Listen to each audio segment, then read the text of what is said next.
Hey you all, welcome back to my channel. Thank you so much for watching. Today's video is going to be my recommendations for the 2023 Sephora holiday sale and a few duds. I don't normally buy a lot of duds because I do a lot of research before I purchase, but I do have a few. And if you don't know me, my name is Sophie. I am a professional makeup artist. So most, if not all of what I recommend today is stuff that I use in a professional capacity in my kit, as well as a lot of it being stuff that I use on myself. I'm also a licensed esthetician and a salon studio owner. So if you're interested in content about beauty from a professional perspective, please go ahead and subscribe. And otherwise, let's get into my Sephora favorites. So first of all, I'm not going to be recommending skincare in this video. If you want to see any of my Dermalogica favorites, I will have that video listed up in the cards as well as down below in the description box. That's pretty much the only skincare brand available at Sephora that I have experience with that I would recommend. So I'll link that for you. So let's start with the Complexion. I have two favorite concealers to show you. The first one is by Jouer.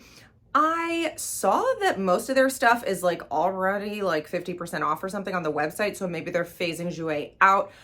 I doubt there will be an extra discount during the sale, but I thought I would just mention this. It's a nice matte concealer. This is the high coverage liquid concealer. I just find that it's really long wearing, very nice coverage, not too matte where it looks unflattering on dry or mature skin. It's just a great option if you're looking for something and you want to get it on sale. Dior.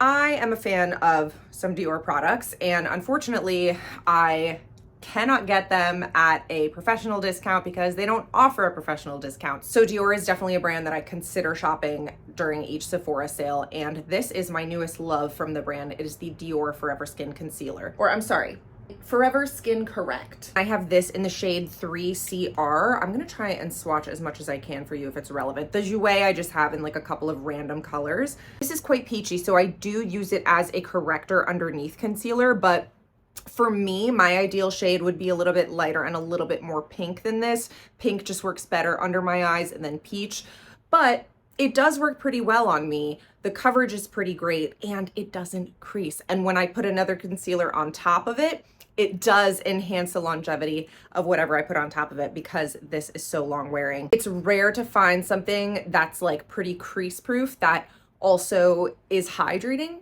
and looks flattering on the skin. So I think this is great. And now is one of the only times of the year that we'll be able to get it on a discount. So I think it'll work for a lot of skin tones as an under eye corrector. Since a lot of what I have would be considered a multi-use product, I'm gonna go in order of the brand a little bit too. So while we're on the Dior topic, this little palette is not overrated. I use it on almost every single makeup job. It feels like an artistry palette. I love how compact it is, and for under $50, these are four very versatile highlights. I like to use them on the eyes. I love them for the inner corners, the cheekbones, obviously. And it's pretty much good for all skin types. On very oily skin, it can come off a bit metallic, or if I were to spray the skin first and then apply this, it can be a little bit metallic, but otherwise, I find that this is pretty foolproof. I haven't had an issue with it on pretty much anyone. This pink is so pretty as a blush topper for somebody who really wants a very glowy, very pink cheek, which is kind of one of my signatures in my artistry. A lot of people who come to me ask for that type of look. So I love having this. I just sprayed my fingers with a little bit of alcohol and let them dry, and I'm gonna go ahead and swatch these for you. They're super soft. They do have that baked gelée type of thing, but they're not difficult to pick up with a brush. So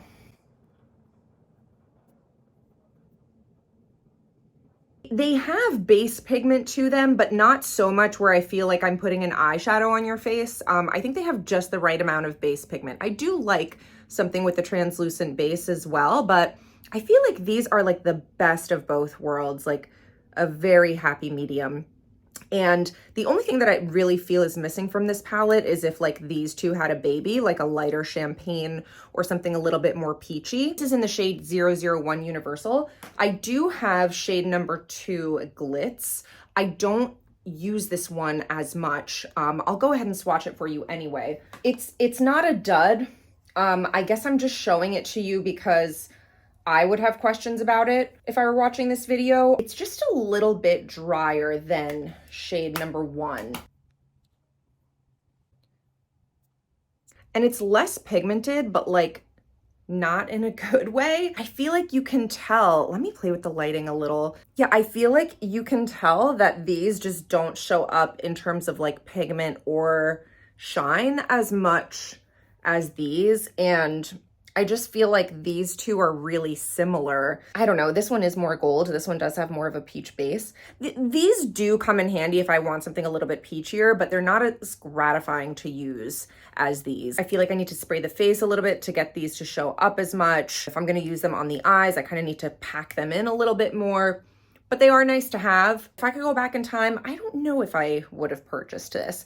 This makes a really nice blush topper. I will say that. Like if I really want to warm up the blush without adding too much glow, this is quite nice. But as a highlighting palette, I don't know. It does leave something to be desired. So I don't know if I would go ahead and call it a dud. Maybe I would by comparison. Like the shade number 1 is so much more worth it. So let's talk about face powders. 2 that I have that are going to be on the more inexpensive side because I believe there's an extra discount on Sephora collection are the Sephora Micro Smooth Powder. Is that what it's called? Sephora Micro Smooth Multitasking Baked Face Powder, which I think is a great name for this product.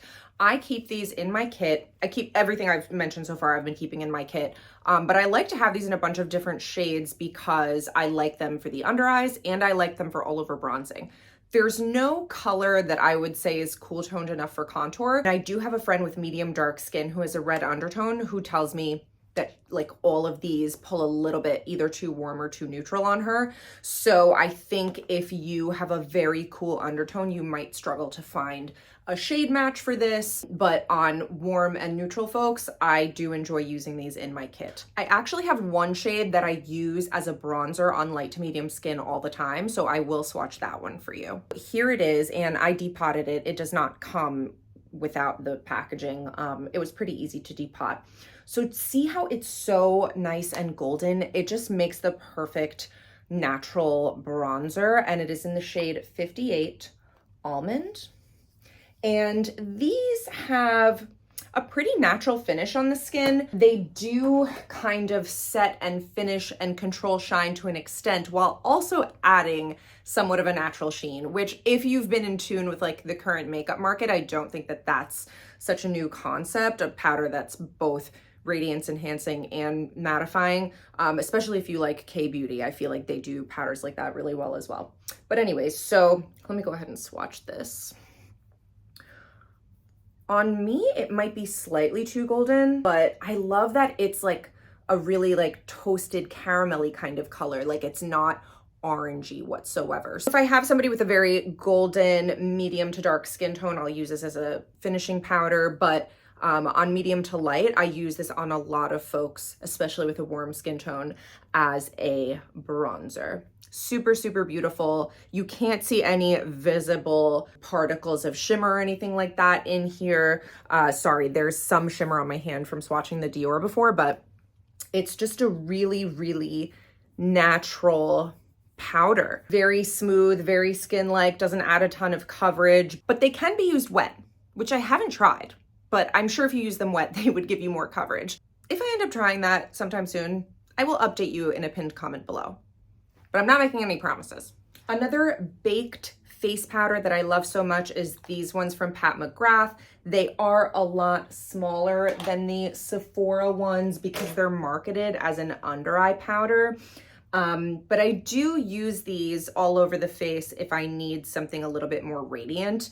Honestly, they're pretty similar to the Sephora Micro Smooth, but the Sephora Micro Smooth doesn't come in like this white or this, so that's the light shade, the white one. Yep, it's called light. Sorry, this is called the Skin Fetish Sublime Perfection Blurring Under Eye Powder. And this is the medium shade.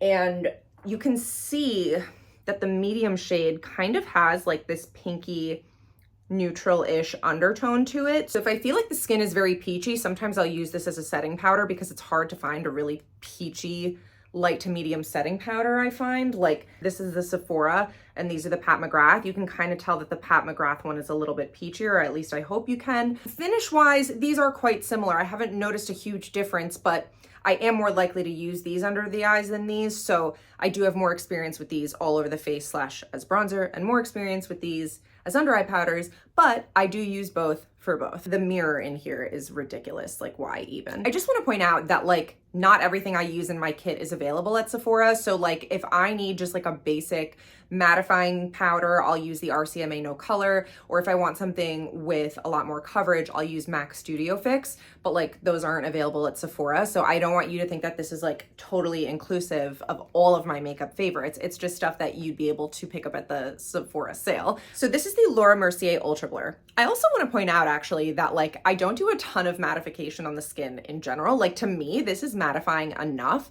I have heard that talc-free powders like this don't do the heavy lifting that some talc-based powders or older formulations do. I live and work mostly in Jersey, and I find that with my style of makeup, what folks ask me for, the age demographic I work with, and just the climate that I'm in, I feel like I don't need to do a ton of mattification. So for me, I don't like rely on powders that much for that job. So do with that information what you will.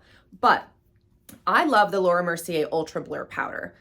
This is in the shade Translucent. I know they have deeper shades.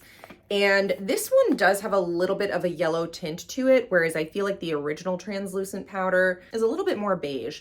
And I do quite like this on most skin tones. If the skin is very light, very pink, then I won't use this. I typically won't use this under the eyes either because I always use pink under the eyes. But I always joke, there's nothing worse than setting powder. I hate setting the face, but I acknowledge that it's very necessary for longevity, photography, video. So I really like that when I use this powder, it maintains that creamy finish on the skin and it doesn't really deepen up the foundation or do anything weird on mature skin, dry skin, even skin that's a little bit more oily. I use this on so many people. So if you're looking for a powder that maintains like a nice skin-like finish and where your natural oils will come through a little bit, not to the point where it breaks up the makeup, but just where the makeup doesn't look dry and powdery, you know what I mean? I think that this is great. Basically, if you hate powder but you need a powder, I think you might like this. Okay, let's talk blushes, and I'm laughing because I have a lot. It's no secret to anybody who knows me that I'm a blush fiend, and I use all of the ones I'm about to mention. Like, I don't think it's excessive. I think like if something is really a part of your signature, you should invest in it. So anyways, this is Laura Mercier Strawberry. If you have a medium skin tone, I've even used this on myself and I would consider myself light skinned, but this is a fantastic cool toned pink without being too cool toned bubblegum pink. Like, let me show it to you next to the Dior. So this is the Dior. It gets like weird in the pan, but you can see how Laura Mercier Strawberry actually does have more warmth than this, but it is still overall like a cool toned blush. I think Strawberry is the perfect name for it actually, because it definitely gives strawberry girl. It has a little bit more red, a little bit more warmth than the Dior. And by the way, I quite like the Dior blush as well. And everyone who says it's overrated, I mean, I guess you could be right, but like I love this as like a finishing blush. I guess because of the pH adjusting properties, like if I just do a little hit on the apples, like right at the end of the application, I find that it just like, I love it. But I wasn't gonna include this today because I don't know if it's a must have. Like, I feel like, you know, Tarte Energy, that blush I've heard is like a dupe for this and it's a little bit less expensive. I do like that it's a rectangular pan. And this is the older formulation as well. So the newer formulation, I've seen swatches and like I'm kind of hesitant to recommend it. Anyways, Laura Mercier Strawberry blush, I use it on so many people, especially medium skin tones. I forgot I was swatching. Okay, I'll swatch the Dior for reference, as long as we can all acknowledge that I'm not officially recommending it. Okay, so this is the Dior pink, and I wonder if it's gonna like adjust I guess it will. And then Strawberry. These kind of have a similar texture actually, like kind of dry, but a little bit creamy. They look great on the skin. And I will say, you know what's a big difference between these that I think I ought to mention? The Laura Mercier, it's very, the base is pigmented, whereas the base of this is a little bit more translucent. Like they're just formulated differently. I don't know how to explain it. I can almost tell that this has a white base to it, which makes it pop a lot more quickly.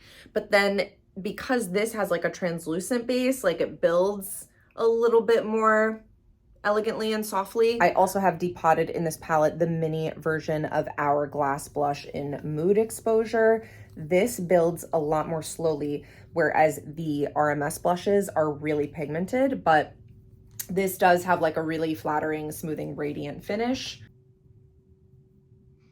And for somebody who doesn't want their blush to be too poppy, but I still want to give that effect of like that all over wash of color on the cheeks that I love and a lot of my clients love, this is a great option. It has warmth, it has coolness in it, great for neutral skin tones. I recently had a bride who had like a creamy champagne-y colored dress but was wearing silver jewelry, so we did like champagne on the eyes and then this blush, and it was just perfect. Cream blushes, I have two that are very similar in color. This is Rare Beauty Happy and Danessa Myricks Vision Flush in Tutu. Now I mentioned them together because actually Tutu is a little bit more cool tone. So this is the Rare Beauty, which is described as a cool tone pink, but as you can see, Tutu by Danessa Myricks is a little bit cooler. They're really similar on the skin. I find the Vision Flush a lot easier to work with than the Rare Beauty. The Rare Beauty is like too pigmented. Like, let's be honest. I love it, but do I love it? Like, because, you know, I'm already heavy-handed. I think if you like want the Rare Beauty blush, but you're like, this is just too difficult to work with, like I'm not that good at blending, blah, blah, blah, I would encourage you to try the Danessa Myricks Vision Flush in Tutu. Or, you know, if you're just after a liquid blush and you're intimidated by the Rare Beauty, you know, there are other Vision Flushes. The shade range is not amazing. This is, I believe it's called Ballet Slippers. I'm sorry, it's called Bread and Butter. Ballet Slippers is a little bit more terracotta. And this is the Danessa Myricks Vision Flush. And on me, like on my cheeks, it pulls straight up orange because I have like a really cool olive undertone, but this is a really, really pretty peachy blush. I've used this on so many brides. It's absolutely stunning. And I also think that the Rare Beauty blushes, like you're either getting a super matte or a super dewy finish. I actually feel like the Vision Flush is like kind of right in between. So don't sleep on this product. The Rare Beauty ones are amazing, but I wish these came in more colors because it's a really nice product. It's a lot easier to use and it's multi-use. Like I've used this on the eyes. I've used it to mix in with concealer to create an under eye corrector before. Like these are great products as well, and a little bit easier in my opinion to use than the Rare Beauty blushes. Although I do really like the Rare Beauty blushes still, they can be like a little intense. This is the Rare Beauty blush in Bliss, which I have heard is one of the least pigmented ones. And from my experience, I do agree. And this I've used on a lot of people as well because it's like the perfect nudie peach. I feel like I can be a little bit more heavy-handed with this one. Just alcoholing the rest of my arm. I forgot how many blushes I had, which is silly. This is the Charlotte Tilbury Matte Blush Wand in Pink Pop, which is very warm. I don't have the Peach Pop, but I guess the Peach Pop's even warmer than the Pink Pop. But I don't know, I wish they called this Grapefruit Pop or something. It reminds me of grapefruit. Pretty similar to Bliss, I think. So this is the Rare Beauty and this is the Charlotte Tilbury.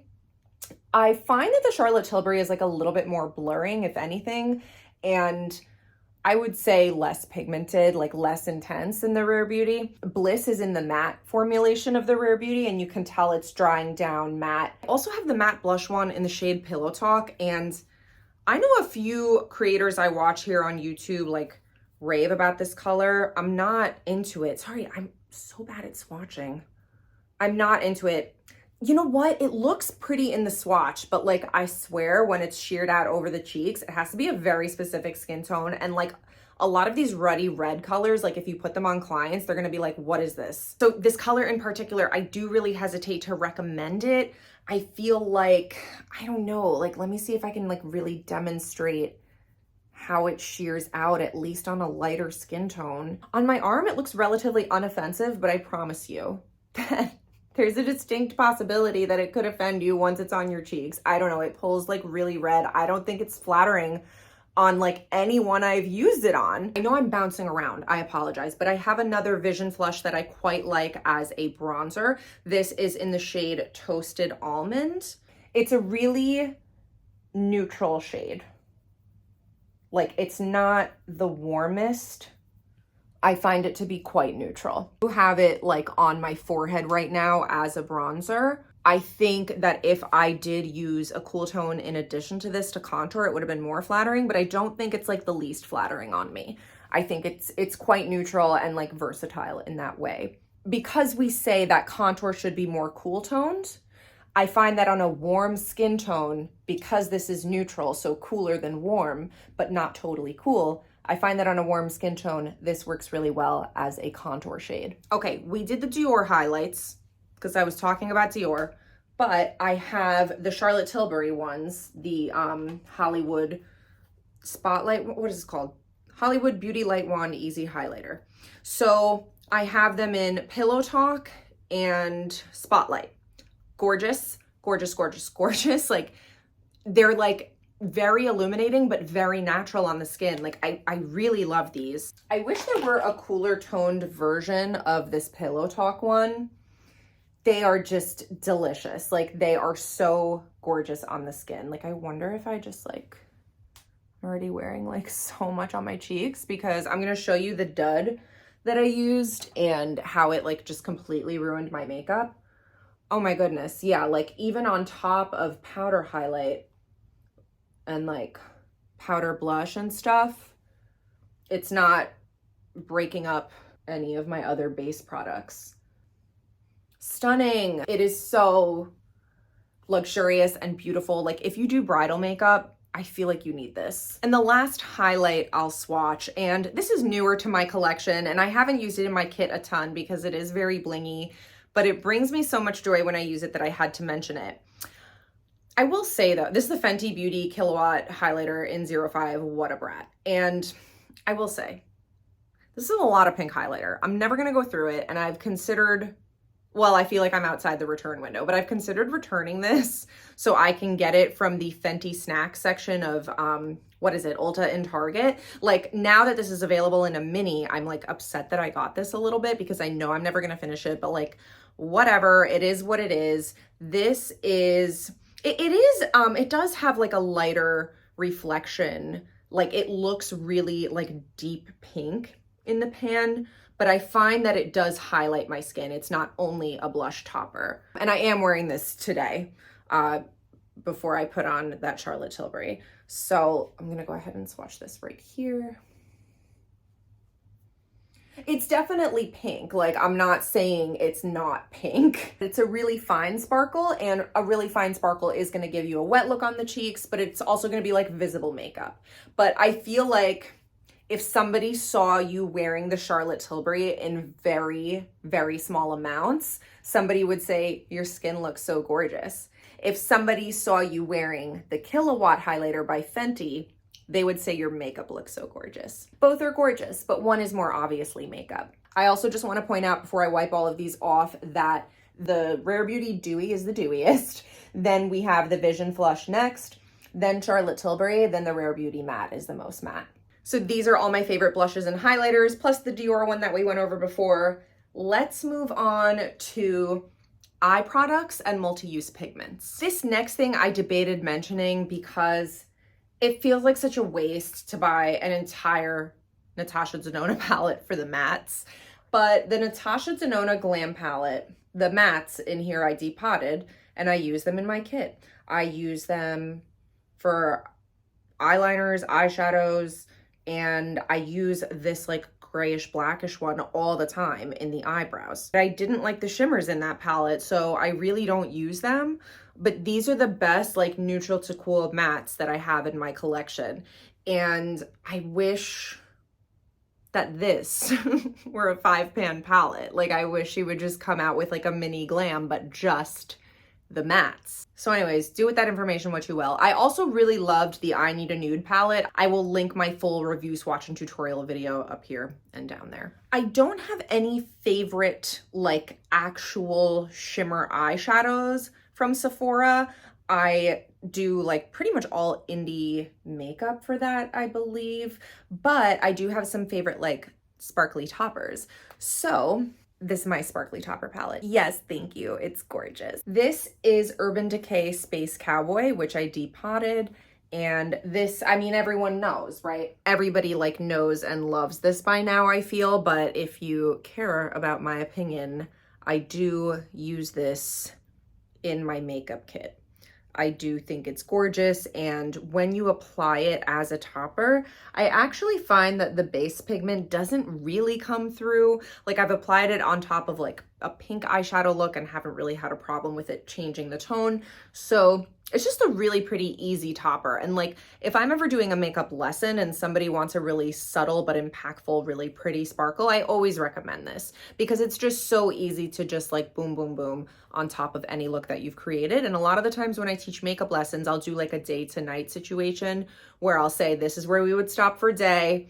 Now for night, well, let's bump up like the smokiness and add a little bit of sparkle. So this is great for that. Just like super easy, super effortless, and really pretty. Great for bridal as well. Now my other favorites are actually from Makeup by Mario, and I uploaded a short comparing Space Cowboy to Ethereal Eyes sparkle eyeshadows, and I think that Space Cowboy is a lot more impactful than those, but I think the Master Crystal Reflectors, which are available as singles, and you know, you don't have to worry about them selling out like the Ethereal Eyes palette, which I have a video using that palette as well. I'll link it, but that is not like a favorite. I preferred the Natasha Denona I Need a Nude, but the Master Crystal Reflectors I use a ton, especially the silvery white one. So I will swatch all three of them for you. The bronze one, I believe they're called Quartz, Citrine, and Topaz. The bronze one isn't quite as impactful. I don't use it as much. Okay, so Quartz is my favorite. I'll turn down the lights in a second so you can see. And the gold one is nice because like, I feel like gold eyeshadows can be really intense, and sometimes I just want to add like just a hint of something, you know? Or sometimes like I'll do a really pinky look and then, okay, here we go. I feel like you can see. Sometimes I'll do a really pinky look, but the bride is wearing gold jewelry. So I'll just add this on top of the lid and it'll bring in that gold without like ruining the whole look that we just created, you know? So these are great for just adding that sparkle, adding that interest without losing all of the dimension or doing anything that looks too textured and thick and heavy on the lid. So like for mature skin or somebody who doesn't love the look of full glam makeup but wants that extra razzle dazzle, I feel like the Master Crystal Reflectors are amazing. They're really similar to the Fenty Beauty Diamond Bomb. Stila has the Heaven's Hue thing. They're all kind of in the same family of like a translucent, dry, putty, sparkly type thing. So love these. Speaking of Stila, I actually got back into using this recently. This isn't the Glitter and Glow, it's the Shimmer and Glow. So Kitten Karma was really popular. That was the Glitter and Glow. This is just Kitten. And I don't leave this by itself. It's a liquid eyeshadow. I don't leave this by itself. I usually use it as a base and then top it with a sparkly eyeshadow.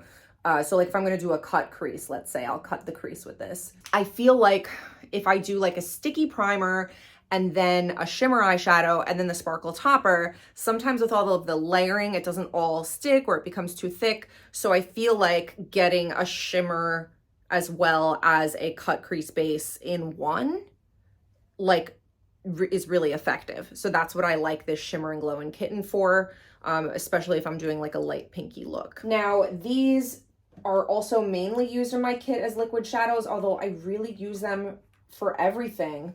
These are the Danessa Myricks Color Fixes. I have so many. I just wanted to show you my favorites. These are such a staple in my kit, and I find that I can't find another eye base that's as long wearing. Like, everything creases on me except this and MAC Paint Pot. I find like this is it for me, you know? That's nude 1. I use it mostly as an eye base for light skin, and that's nude 12, which I do use as a contour every now and then, but I mostly use it as eyeliner, especially bottom eyeliner. Having a black and a white liquid product are essential in my opinion. Blackout I use as an eyeliner all the time, and the white is called Lift, which I do use as an eye base and as a cut crease, or if I, oh, gosh, I just squirted out so much. Or I use Lift if I need to lighten up any other liquid or cream product. These are so long wearing, it's ridiculous, and so pigmented, which sometimes can make them a little bit annoying to work with. Like, I've been dabbling more with cream shadows nowadays because I'm trying to speed up my life a little bit, but nothing works quite as well as these. And the last two I wanted to show you that are like my absolute favorites. Again, I have more that I do use, but I'm just showing you my favorites. This is Latte. And if I'm gonna use Latte, I usually use it on the eyes, lips, and cheeks. It's just that perfect mauve with a hint of warmth. It's a cool tone, but it's not like completely bubblegum cool toned. So gorgeous, and gorgeous all over the face, as I said. This is Milky Way. Be careful with these, like, you need to close them really tight. This came a little bit unscrewed in my kit, so I went to squeeze it and it exploded, and it got all over my microdermabrasion machine, and that was not fun to clean up. But this is Milky Way. I used this on my wedding day in my inner corner, topped with like a sparkle, and it's just so beautiful.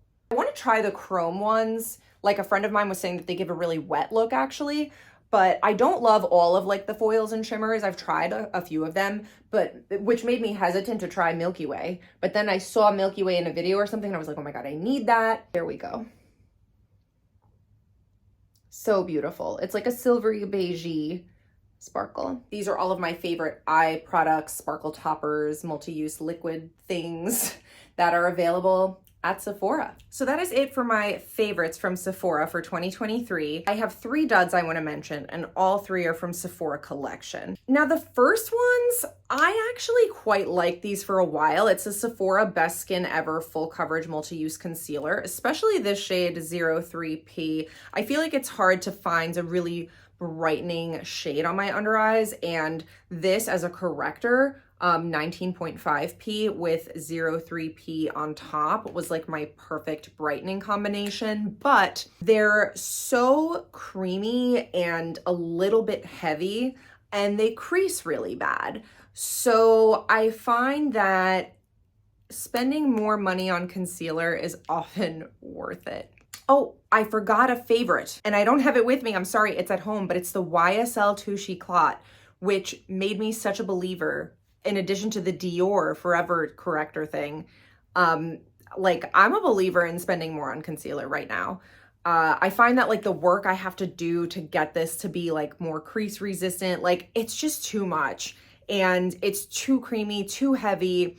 And I feel like I have so much left, which really speaks to like how much bang for your buck you get with these. And they're not bad. I guess I'm not even calling them a dud. I'm more just sharing my revelation that I do think that spending a little bit more on concealer is worth it for me. I used to recommend these and I no longer really do. So that's that. This I actually saw Angelica Nyqvist recommend. She recommended a different color. She recommended one that was more golden, and she has a different skin tone. She's like a medium neutral golden undertone. I am a light cool olive. Normally pinky colors and beigey colors look really nice on my skin. So I got this one. This is, sorry, what is this? This is the Sephora Golden Hour Highlighter Duo. This is in the shade 02 Daybreak. I was like, okay, pinky beige, perfect.